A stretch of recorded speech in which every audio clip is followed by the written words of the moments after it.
Hello, and welcome to the Art Ambassador Radio Show. We're coming to you live on the BBM Global Network and TuneIn Radio. I'm your host, Gwenda Joyce. On this program, we talk about art and its relationship to life. Thank you so much for joining us, and I hope you'll join us weekly every Wednesday, where we talk about art. Art and artists are a reflection of the world around us. Artists are inspired by what they see, and they have reactions and inclinations that show up in their paintings, their sculpture, and their other artworks. That's why art is so important. It's so important to shaping our culture and telling us about what we are and who we are.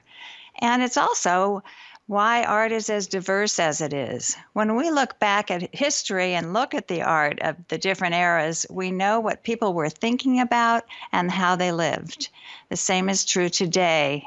There's art of all kinds, and when artists put their work out there, it becomes part of a conversation. This conversation may or may not have words, but it's still a conversation.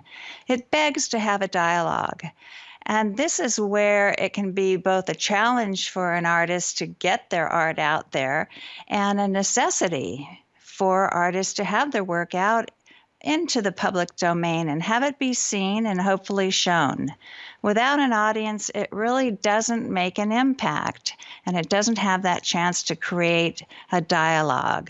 Without being seen, if you're an artist, you're only speaking half of the conversation. There's no dialogue. You don't know what kind of conversation your art is having. Many artists turn to galleries to show their art, and this is an opportunity for the art to become part of a dialogue by having an audience and having a forum for exposure. Some artists see galleries as the pinnacle of their role as an artist. And it's true, traditionally galleries are the established venue for presenting and selling art. Galleries of all kinds exist. Some are highly commercial and some are more oriented towards message. Some are primarily sales art outlets, and others define their program with a broader scope, such as the Williamson Night Gallery of Portland, Oregon. And my guest today, John Knight, is one of those gallery owners who's interested in having a broader program and broader scope, including political and social issues. And I'm really looking forward to hearing him talk about his art, the art that he shows at the Williamson Night Gallery, and how his gallery is intended to be different.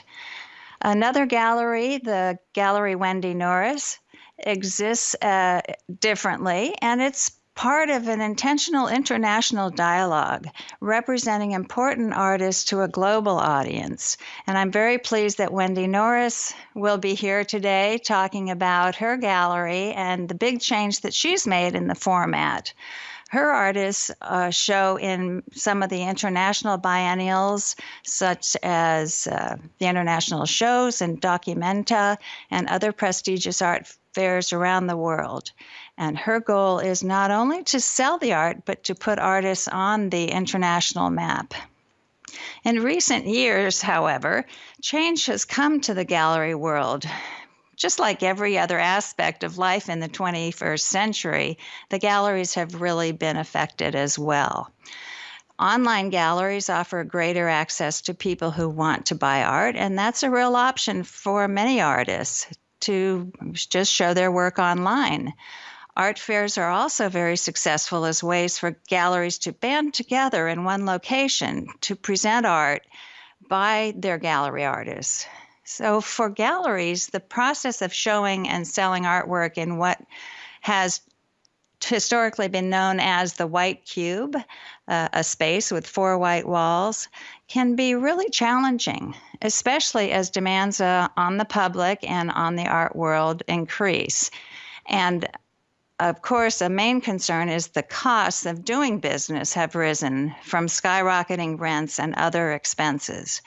For many galleries, even successful galleries, the business model of the past is no longer a simple solution or viable. they're finding that White Cube Gallery to need some rethinking. As a former gallery owner myself, I can really relate to this situation. I owned a gallery in Chicago for 22 years.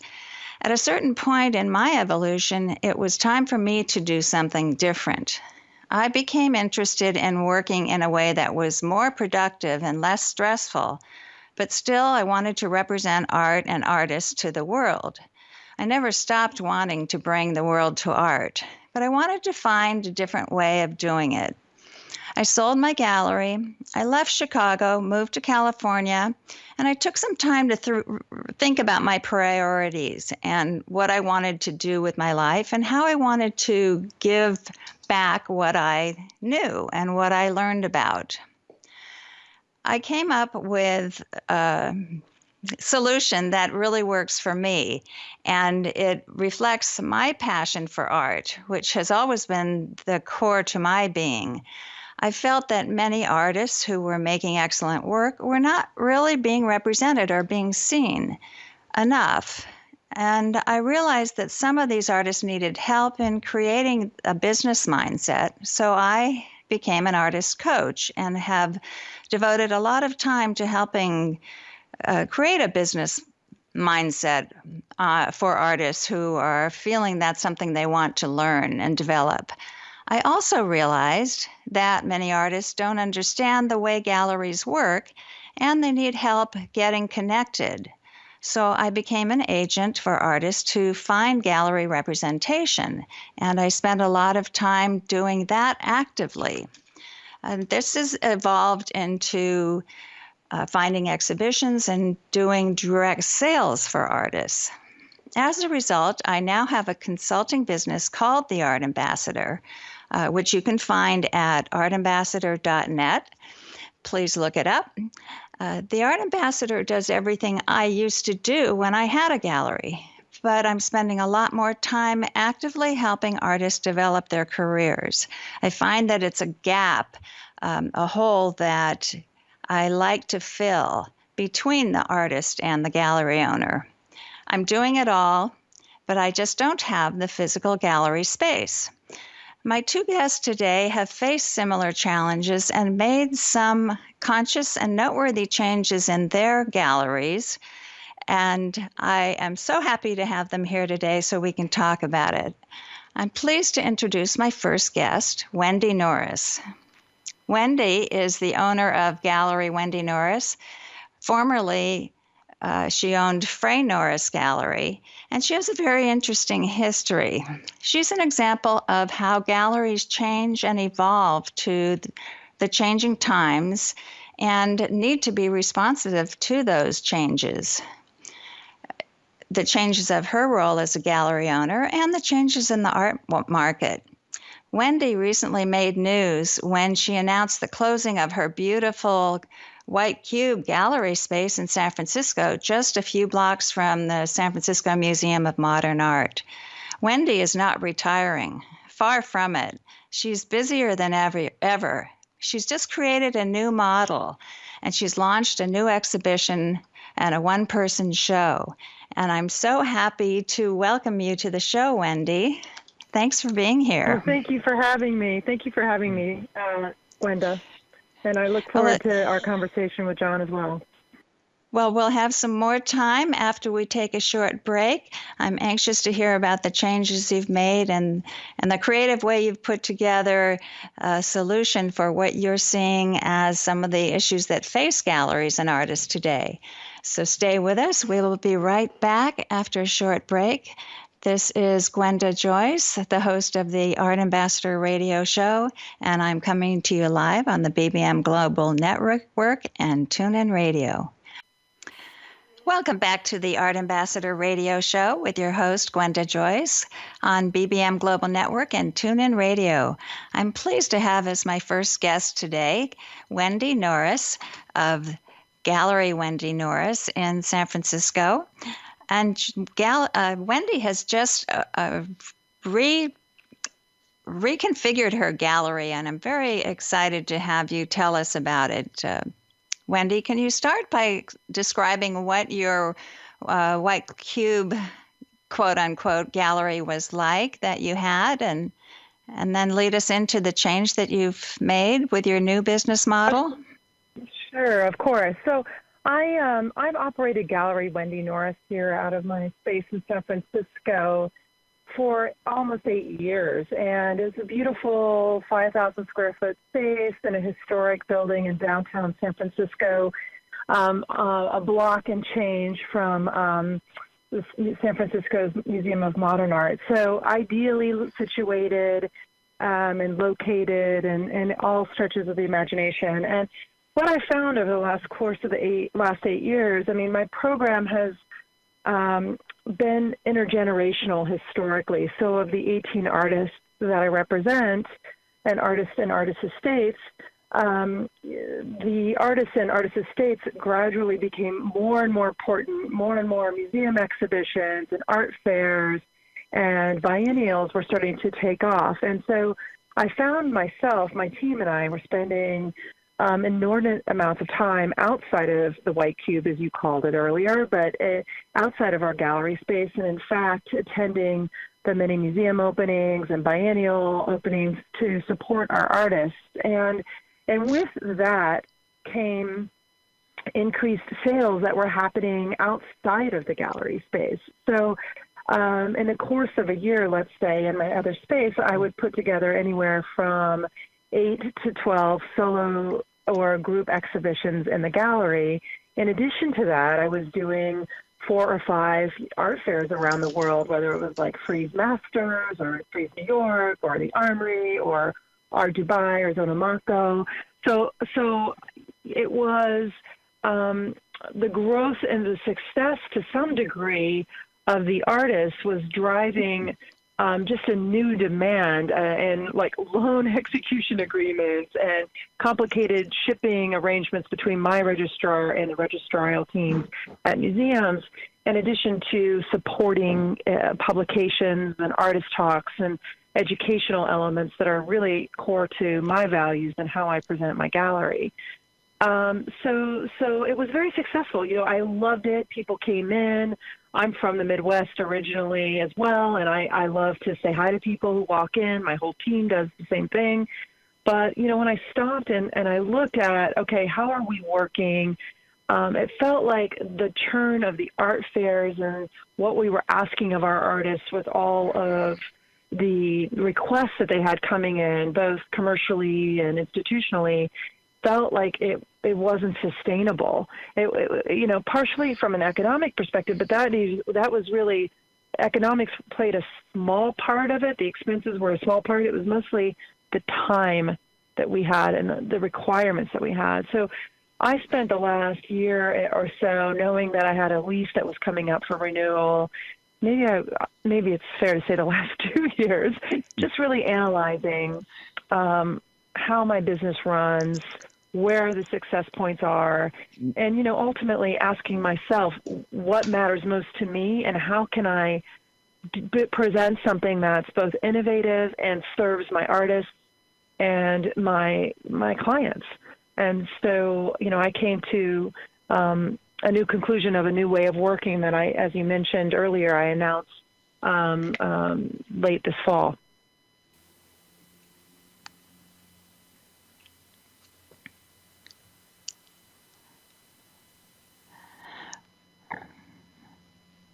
Well, it looks like we've lost Wendi Norris, who's been telling us about the...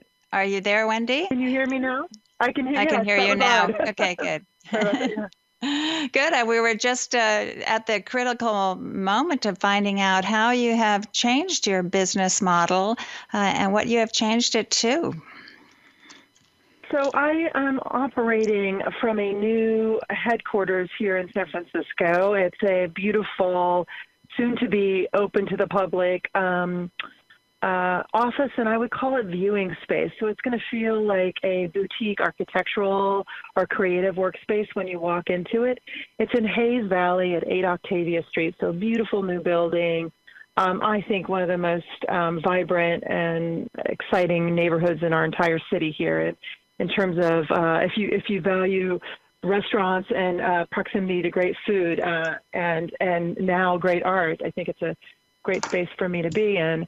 And what I'm doing is really from that headquarters, continuing to support the museum exhibitions and publications that you mentioned earlier and that I was alluding to.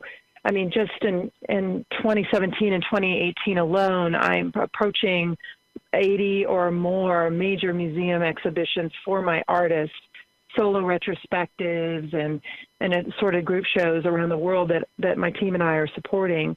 But what I'm still, the most exciting thing about it is that I'm doing these exhibitions around the world with my artists in the markets where I feel it's best serving the artists and my collectors. So as an example, this last week here in San Francisco, I opened the West Coast solo debut exhibition for Afro-Cuban artist Maria Magdalena Campos Pons. And this artist, Magdalena, she is 58 years old. She's had solo museum shows at MoMA. She just came out of the Documenta show. She has a big museum retrospective coming up at the National Museum in Havana. So she is in over 30 museum collections already, but has never shown on the West Coast. She's new to my program, and what we did is we looked and scoured the city for the right space for us to occupy. And one of the benefits of my career and what we've been doing is I work quite a bit with developers and doing public art projects. They hire me to curate their buildings. And some of them, as you may know, are some of the best art collectors in the world, like Jorge Perez is a great example of a Related, which is, and the museum is named after him in Miami. So these are all people I've worked with, and I've noted with my developer lens on that there are all these empty, great spaces that are underutilized. And so this new space for Magda that we're basically, I hate to say it's a pop-up, Gwenda, but it's a pop-up effectively. But it's a 6,000 square foot military. It is a pop-up, but it's a 6,000 square foot former military, U.S. military training facility that was built originally in 1951, that it's basically at the base of the Golden Gate Bridge. It's a very raw space, and it's funny to call it a pop-up because it doesn't look like it's going anywhere. It's been there for a long time, and it's an unusual place to view art, but it's very effectively staged. We are going to take a break right now, Wendi, and our audience. We're going to be coming back in just a moment. This is the Art Ambassador Radio Show with your host, Gwenda Joyce, on the BBM Global Network and TuneIn Radio. Stay tuned. Welcome back to the Art Ambassador Radio Show on BBM Global Network and TuneIn Radio. I'm your host, Gwenda Joyce, and we're here with gallery owner Wendi Norris, who's telling us about the changes she's made with her new gallery setup. And it looks like, Wendi, you haven't slowed down at all. And I'm curious to know how you are able to focus on sales in addition to the exhibitions that you are managing, because of course the sales is an important piece of running a gallery and representing your artists. Yes, I need to pay the light bill, as they say. Right. I think it's a great question. It's a great question. I, as a business owner and somebody who's always done the majority of the sales in my gallery, I just always carve out time for my collectors. We do a lot to get the word out about the exhibition. And so far, for example, with Magdalena's exhibition, we've had record numbers of people through, exponentially more than we would have had in our former gallery locations. So in that case, I mean, this morning I opened up the gallery, did by appointment for collectors from LA that flew up. Same thing Monday evening. So, I mean, the first piece that sold out of the show went to a major New York museum. The second piece that has sold out of the show went to one of the most active collectors in the United States. And I think, a lot of it's just been my relationships, people who Magdalena's work has a lot of connectivity to other artists in my program. So, for example, if you like the work of Firole Baez, who I represent, you might be inclined to also like the work of Maria Magdalena Campos Pons, or, there's some relational elements. And so my clients have been, and collectors have been really loyal to me and spreading the word. And we have received a great amount of press, a nice review in the Sunday or the Saturday Chronicle by Charles de Marais brought in extra people. So all these things and word of mouth ideally lead to sales. But yes, there are, at this point in time, I have a nice problem in that I have quite a few collectors, and they outnumber me by far in terms of my ability to always be as responsive as I pride myself on being. Well, that said, that's wonderful to hear. And that said, how would you describe the overview of the direction of your artists? Because I am aware that you are representing several estates, in particular the Dorothea Tanning estate you have a line on, and which is very interesting to me. And yet you're also representing some of these international contemporary artists. So how do you kind of describe that direction and that affinity? Yeah, I mean, it was funny. I was recently talking to a curator, and she said, I get where you're going with your program. It's taken me a while.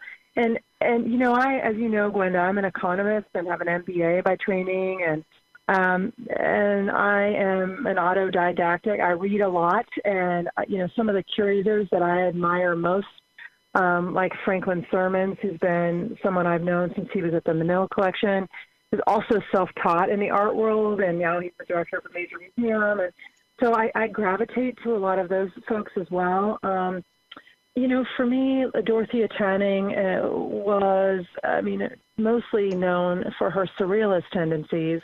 And I have been working with the material for nearly 15 years. And, I collect her work. I've been collecting it for years. And she is also this masterful painter. The work is this nice push-pull. The work that I most admire is the stuff that she did in the late 50s onward, which is entirely pioneering. It was this beautiful push-pull between abstraction and representation. And a lot of that work and some other work as well will be part of her upcoming, museum retrospectives at the Reina Sofia and the Tate Modern that we've been working so hard on for almost 8 years now.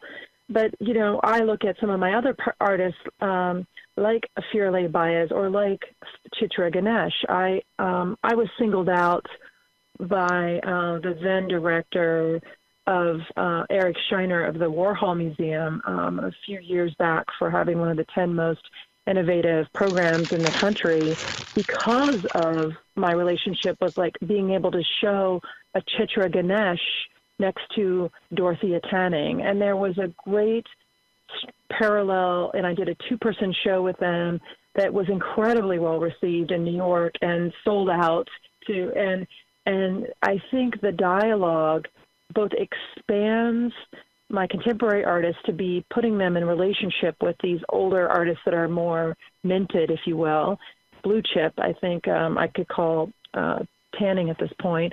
And then Tanning's work looks entirely fresh in this contemporary context. Not that it doesn't on its own, but the dialogue that you were mentioning earlier that artists have with one another and with the public is really interesting to me. So I started mixing and matching contemporary and modern artists together early on. Because I don't have an art historical background, when I first started doing it, a lot of my colleagues and collectors were poo-pooing it and saying, this is not allowed, this is not what people do. And I just thought it didn't make sense. But now if you look, many of my colleagues have followed suit. I don't know that they would give me credit, but that's what I do now. I oftentimes mix it up. Well, I love that kind of innovation, and it really speaks to an originality and an original approach that you have. And do you think that you'll be adding more artists to your roster as you move forward? Just quickly before we go to break. I'm always looking. I would never say no. I'm always looking. Oh, it's spoken like a real true gallery owner. Yeah. Wendi, thank you so much for being on the show today. I really appreciate having this opportunity to hear about your fabulous gallery, and good luck Yeah. to you in the future. We're going to take a short break, and we'll be back. This is the Art Ambassador Radio Show on BBM Global Network and TuneIn Radio. I'm your host, Gwenda Joyce. Stay with us. Hello, and welcome back to the Art Ambassador Radio Show. I'm your host, Gwenda Joyce, coming to you on the BBM Global Network and TuneIn Radio. My next guest today is John Knight of the Williamson Knight Gallery in Portland, Oregon. John and his co-director, Iris Williamson, have an ambitious plan to bring radical and marginalized voices to one of Portland's most moneyed neighborhoods. Their gallery is in the space of the former Hap Gallery in Portland's upscale Pearl District. Fortunately for them, the previous owner of Hap Gallery offered to help subsidize the new Williamson Knight Gallery when she opted to retire from her gallery. Even so, it's not easy to make a gallery financially viable, especially when new, and especially when the program is interested in pulling in controversial and edgy topics, artists. And to make it even harder, the curatorial vision of the gallery is to provide a platform to voices and radical social themes. So I'm happy to welcome John Knight, who's going to tell us about how he came up with the new platform. Welcome, John. Hey there. Thank you for having me on. So, John, please, tell us about this model that you've come up with. I think it's fascinating, and I've never heard of it before, so I'm really curious to know. Well, it's a model that we kind of had to develop on the fly. We were gifted the space rent-free last March, and by May of last year, we were starting our program. And both Iris and I have been kind of seasoned art workers for years, but we had no wealth backing us. So we had to come up with a model that would basically get funds to keep our lights on, to pay our artists to ship artwork and all of that. And what we came up with was basically a shareholder model. Now we're operating as an LLC, so the shareholder model is kind of a theatrical thing that we're doing, which we get to then retain all of our rights to the gallery as directors. However, it also allows community members to buy in on the gallery, buy shares, stock certificates, which comes with certain benefits, some of which could be discounted artworks, participatory events that we have at the gallery. And then they also get shareholder packets. They get financial statements on how we're doing as a gallery. And that really kind of pulls back the economic veil of the gallery system that we're participating in. And that for us is kind of a very political conceptual move where we get to be upfront and kept in check by our own audience. Yes, that forces that forces a lot of transparency on your part as a business, and opening yourselves up to that. There's a different kind of exposure that your business has. Does that affect you at all? In a good way? It doesn't really affect our curation. I mean, we take a lot of notes from our audience and from the folks that walk through the door. And I think that, politically we're kind of moving in line with the audience at times. But what it does allow is for a check and a balance, essentially, for us to watch how our money is spent, how we pay our artists, and to kind of keep things in check as we can. And so that really becomes the strength of the community, and it allows a lot of folks who might not be able to afford the art on the wall to feel like they're purchasing into the gallery and they're invested with the artists that we're showing.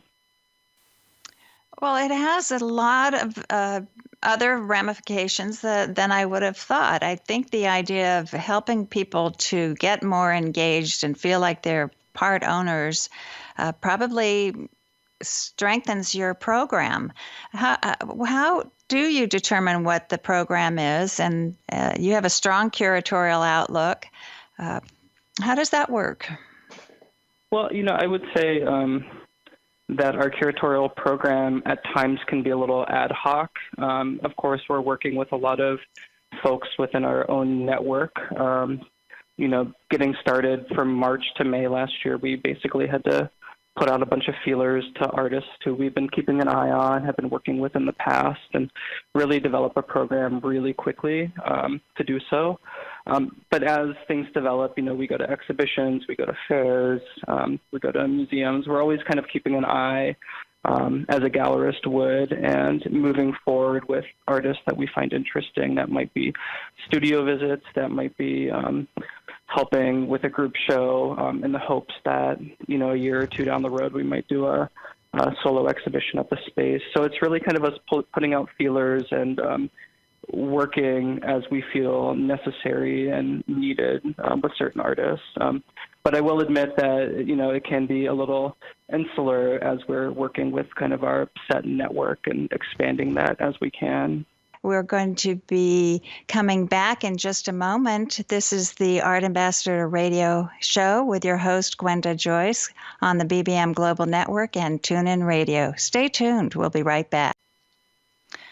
We are back to the Art Ambassador Radio Show on BBM Global Network and TuneIn Radio. I'm your host, Gwenda Joyce. I am here with John Knight of the Knight Williamson Art Gallery in Portland. And John, I'm really curious to know, you have a very solid and edgy and even controversial program, yet Portland is as wonderful an art city as it is. It's small, and I'm wondering how you're able to reach out beyond the city and the region to get your message and your shows out into the larger world. Sure. Well, that's a great question. I think we're pretty active on social media, so we're participating in a larger art world by just sending images out, making our presence known, which functions really well for a lot of our artists. That becomes publicity and advertising, especially when they have other exhibitions. But we also are starting to go to art fairs. We'll be in Mexico City for material in February, and we're taking Shada Salamani, who's an old friend of mine, and she showed with the gallery in May. It was her first show on the West Coast in Portland. But we're finding now that we can move internationally and show internationally, so we're slowly taking our gallery elsewhere for exhibitions and fairs. To get back to this idea of Portland being a small kind of regional city, I think historically that's really correct. But there's a very strong alternative and DIY art scene here that both Iris and I come out of, and we kind of understand both our regional movement as curators or gallerists, as artists, but we also understand kind of our movement nationally through online platforms and through traveling and having exhibitions elsewhere. And so on one end, it could seem like a challenge being in a small regional city. On the other hand, I think that allows us a lot of movement, a lot of play and space to move forward. And our artists have been happily doing so with us. So. That's great to know, because I think that the reality of the art world now is that it is made up of so many small parts, and those parts are everywhere. Many artists, I understand, I hear all the time, artists suffer from, and they complain about the isolation they feel. But there are really a lot of ways to get out beyond your region or your community and really bridge that gap. As a gallery, John, obviously your focus has to be somewhat on sales in addition to your message and your program. And so I'm curious to know how much of your focus is on sales and what you're able to do to serve your artists that way. Well, sure. And, that's the thing that I think that Iris and I are constantly trying to tackle. On one hand, we have this shareholder program that we're trying to bring money in and participate with our community with. And so our focus is a little towards that On the other hand, we want to get our artists paid, and we want to make sure that we're covering all their expenses that we can. So a lot of our focus is on sales, and that's why we're going to art fairs, is to try to open up new markets for our artists and for the gallery, for that matter. One thing that we've found with Portland, especially being in the Pearl District, is if you don't have kind of a collector base or a vast amount of wealth behind you, it's hard to make sales. So we're looking elsewhere. The shareholder program allows for us to bring in an income, but we can go to art fairs and make sales on behalf of our artists as well. And that is all kind of knowledge that we can then bring back to Portland to develop sales as well. So, it's a little back and forth right now.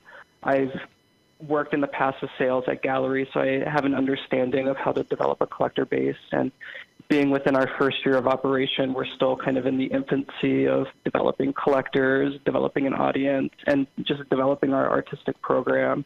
And so we're kind of always shifting between those things, those ideas, so we could better serve our artists, but we can also get our artists paid and have collectors. That's a little rambly, I know, but we're kind of constantly shifting gears. Well, I think that is the reality of a gallery, that there are a lot of bases to cover. You have the artists, you have the issues and the artwork, and then you have your collectors or your clients and your audience. And when people make comments, when they walk into a gallery and it's quiet and there's one person at the desk, and they think that working in a gallery is just slow and maybe even boring because there's nothing to do but wait for people to walk in. It's really a fallacy. And sure. It's always amusing to me when I hear people make that comment, because I know the reality is that galleries are very active and they're working on many different levels. So I'm curious to know from you, John, what are some of the things that you like about this new format? I'm sure it's a challenge. Maybe there's some challenges, but what do you like about it in a positive way? How is this sort of helping move you forward as a gallery? Sure. Well, I got to admit that this is the first space that I've owned and directed that's not in a falling apart garage or in a studio apartment. It's one of the first white wall spaces that I've had the privilege of running myself with Iris. And so there's a lot of kind of freedom in doing so. Iris and I get to collaborate with the artists that we work with. We get to kind of daydream, all year of what we're going to do. There's a lot of stress that comes out of it. The day-to-day operation is that I'm packing art or working on a publication for an artist, but all of that stuff becomes very rewarding, and I think that becomes value outside of economics for us. There's some sort of sign or trail that becomes left over with that, and so it's very exciting for me to be able to add a punctuation to an artist's bio, to collaborate with an artist, to make decisions with Iris, but also to be somewhat in control of that, and to have my ears be open to voices that also want to participate in that. I think that there's a real politics in that that's somewhat radical, and that really kind of functions artistically for me. So you've mentioned politics, and we haven't really specifically talked about the issues of the artwork.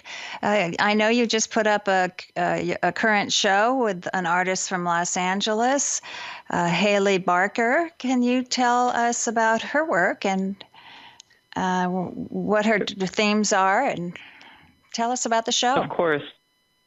Yeah, so Haley's show actually doesn't open till Friday, so going back to thinking about the different roles that we play within the gallery, after this interview, I'll be starting to hang her show. So, it's kind of switching roles all the time. But I've known Haley for 5 or 6 years. When I was a graduate student in Portland, I was a teaching assistant with her in a critical theory course, and that's how I got to know Haley. And over the past couple of years, her and I have collaborated on a few projects. We published a book through my last project space called Cherry and Lucic. And that collaboration developed into some other exhibitions and projects that are starting to come up. We're doing another volume of that book that will get released on Friday at her opening, along with her paintings. But Haley's work has a lot to do with spirituality. The way that she paints is, adding mark, taking away mark, adding light, color. My understanding is she's, incredibly intuitive, dealing with kind of feminism, radical feminism at that. And it's just been kind of an honor to watch her work and see her work develop, and it'll be a really fun opening, I think. She's from Portland and has quite an audience here, so we're really excited to be able to bring her back. Well, I wish you so much luck with the show of Haley Barker's work and also with your gallery. And I'm sure thank you so much for joining me today, John. I want everyone to know that the option of being a shareholder is available to you, and it's something you might explore. I'm sure you can contact the gallery, Williamson Knight Gallery in Portland, and check out their program and find out more about it. Being a shareholder is a really good way to experience that ownership of being close to art and really understanding it and working with it. So we're going to take a short break now, and I want to again thank John Knight for being here. This is Gwenda Joyce, the host of the Art Ambassador Radio Show on BBM Global Network and TuneIn Radio. Welcome back to the Art Ambassador Radio Show. I'm your host, Gwenda Joyce, on BBM Global Network and TuneIn Radio. Today I had a fascinating conversation with John Knight of Williamson Knight Gallery and Wendi Norris of Gallery Wendi Norris. And it's been so interesting to find out about the differences that their galleries have taken from the traditional way of operating a white cube gallery. These are brilliant solutions, marks of changes with the times. And I understand this situation well, as my own situation in which I created the Art Ambassador is also a changing model for business in the art world.